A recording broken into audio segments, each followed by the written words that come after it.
Trump's metal tariffs are reshaping the construction industry and the industrial sector at large. I run a metal and glass construction business. We build high-end corporate offices in New York City. And like a lot of contractors, we're bracing for the impact of President Trump's newly imposed 25% tariffs on imported aluminum and steel, which this took effect in March 12th, 2025, and the policy is already sending shockwaves across both the metals industry, the construction industry, and the industrial sector at large. We're going to face both short-term, medium-term, and long-term consequences of these tariffs. Some of it's good and some of it's bad.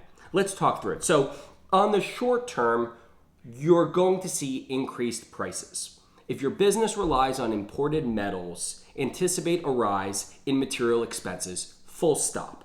This escalation can affect profit margins and overall operational costs. And so a lot of companies like mine are looking to see if they have escalation terms in their contracts. Most contractors do not have escalation terms, and so those businesses will have to eat the increased price.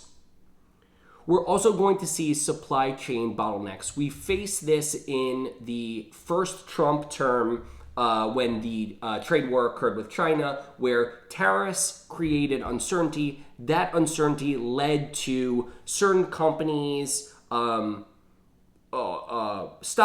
materials or having orders in unpredictable ways that led to supply chain bottlenecks and disruptions. And so you can see that taking place. You've also started to see some suppliers from Canada and Mexico trying to circumvent these tariffs by going through third parties. And so you can start to see that as impacting our general industrial marketplace. We'll also see market volatility in the short term. Tariffs have introduced an uncertainty that leads to fluctuations in prices and stock values of domestic producers and domestic consumers of imported metals. So U.S. steel manufacturers have seen stock gains, while companies that rely on imported goods have seen stock dips. But just in general, the markets are volatile when it comes to these because there's just uncertainty on how they will take place, how they will come about, whether there will be certain exemptions. So we're going to start to see that. On the lower end, on the micro level, you're going to start to see bid inflation. And I've already seen that, where future bids incorporate price escalations to hedge against the unpredictability of material costs. Which makes, in general, if all bidders do this, it makes projects less competitive and it makes costs for the end users more expensive. So whether that is a public project, like an infrastructure, road or bridge or transit, or if it's a house bid, you're going to start to see bid inflation to cover the uncertainty of that material cost. In the medium term, you're going to start to see the industry adapt. We saw this during the first Trump term, where industry started to adapt as these tariffs took place. So for our industry, we're going to start to see value engineering, so an increase on alternative materials and construction methods that circumvent the aluminum and steel tariffs. We'll also start to see pre-purchasing of materials. So larger firms will start to stockpile the materials in advance of tariff cutoffs and tariff policies. One area of the industry that has seen growth, that will probably continue to see growth with these tariffs, is modular and prefab construction. So this is off-site building that is supposed to save time and reduce material waste. And as materials increase in price, you will see a higher incentive to do off-site construction, which is a good thing.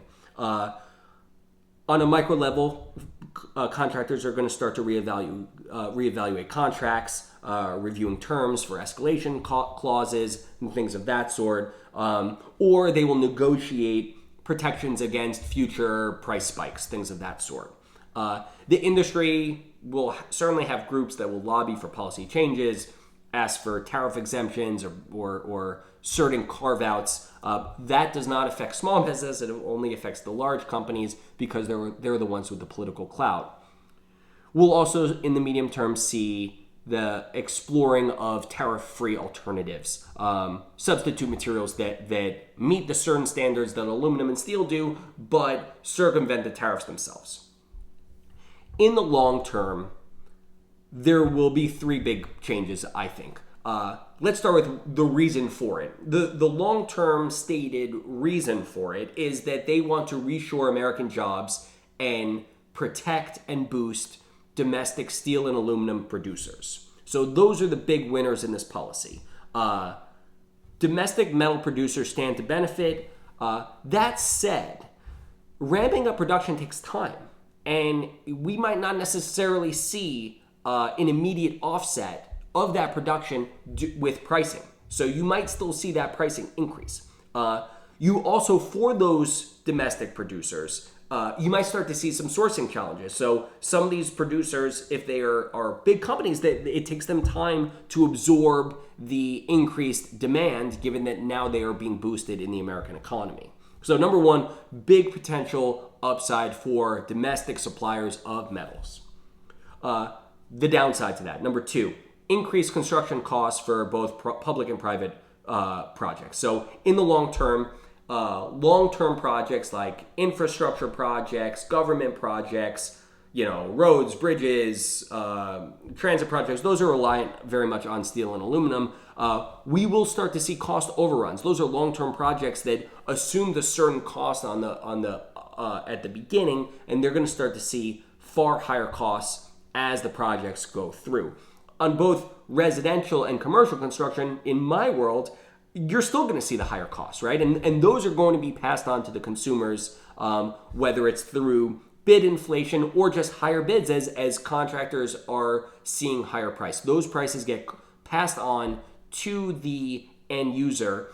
And given our affordable housing crisis in New York and in America, this is bad news. And so the cost of building, the cost of housing, the cost of construction, the cost of corporate real estate, all of those things are going to increase.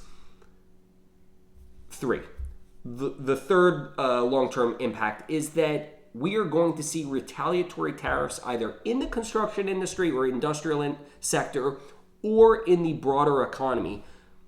Canada, Mexico, the EU, China, they are not going to sit silently as we impose tariffs on them without their retaliation. There will be impacts beyond our industry due to this. And so, obviously, these countries have already announced that they will retaliate against American tariffs, and that will impact the broader economy. So this is something, obviously, I am both passionate about and very interested in, because this is something that affects my business on a daily basis. And it's something I'm going to be watching over the next couple months as these tariffs take effect and the construction industry and the industrial sector start to adapt.